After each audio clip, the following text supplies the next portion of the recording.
A good evening, my viewers. Welcome to my YouTube channel. And in this tutorial, I'm going to be taking you through what we call information literacy. So let's get started as I open my slides. So I'll be taking you through published information sources and other information sources. So I've designed my slide in such a way that I have the outlines, what I'm going to talk about. The first one is information sources. Then we'll get to know the differences between primary sources and secondary sources. Then we'll also get to know the differences between scholarly versus popular sources. Then we'll also know the formats, types of information. Then lastly, we shall look at the published sources. So, under the information sources, we have different types of information sources. Well, we have the primary sources, secondary sources, and the format types. We have books and reports.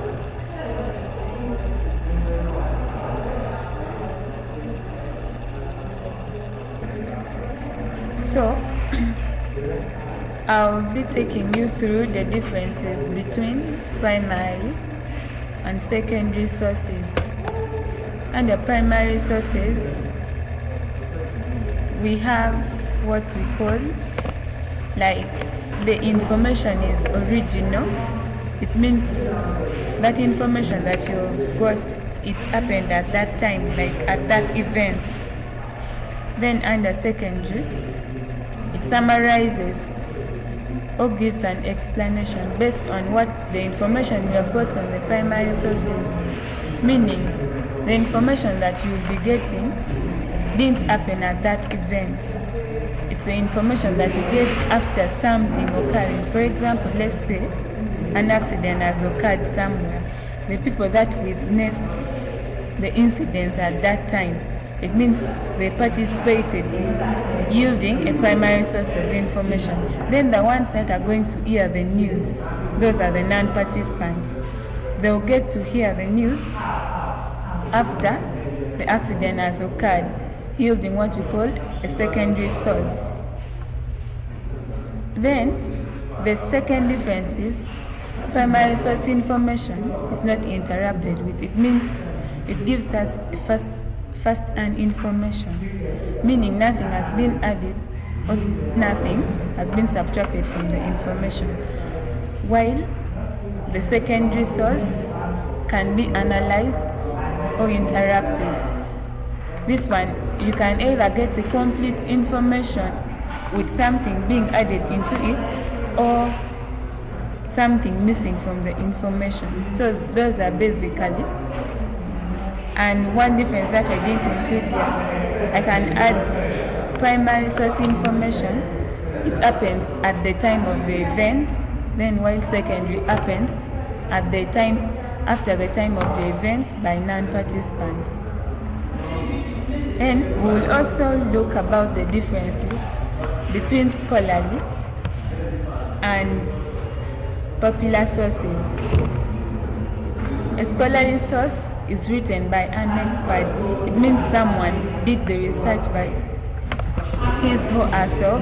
Then popular source is for the general audiences. It means anyone can get access to that information. Then the second one is scholarly source goes with what we call formal language, while the popular source deals with similar language.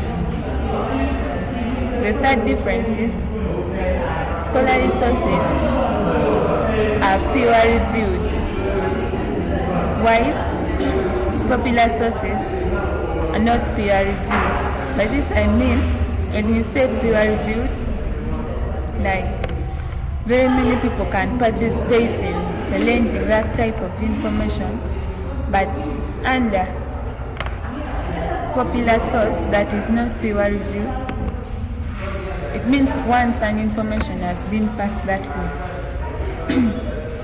like so many contents may not be put across. Then I'll also take you through the format types of information. Hereby we have the print format, for example, book journals. Now this one, it means someone has published his or her information in form of a journal. Maybe if you're going to look for an information from an app, for example, we cite you're looking for maybe a research about gender-based violence, you can go to Google Scholar and then you can get these book journals from there or the site app. Then the next one is digital format, for example, ebooks. These are books that were published on the internet.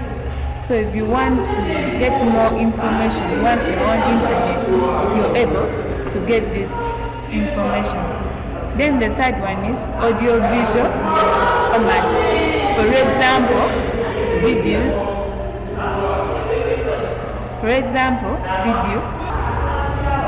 Then we have audio-visual format. Your information may be passed out in form of videos or podcasts. Then lastly, we'll look up about the published source of information, where we have journals like academic research papers.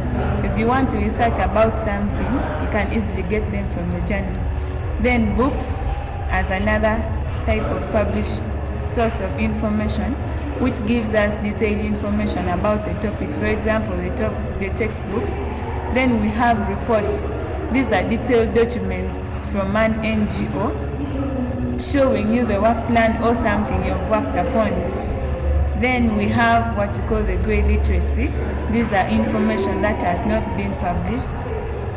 With this, I would like to say thank you for watching. Do not forget to like, subscribe, and drop your comments in the comment section. Thanks.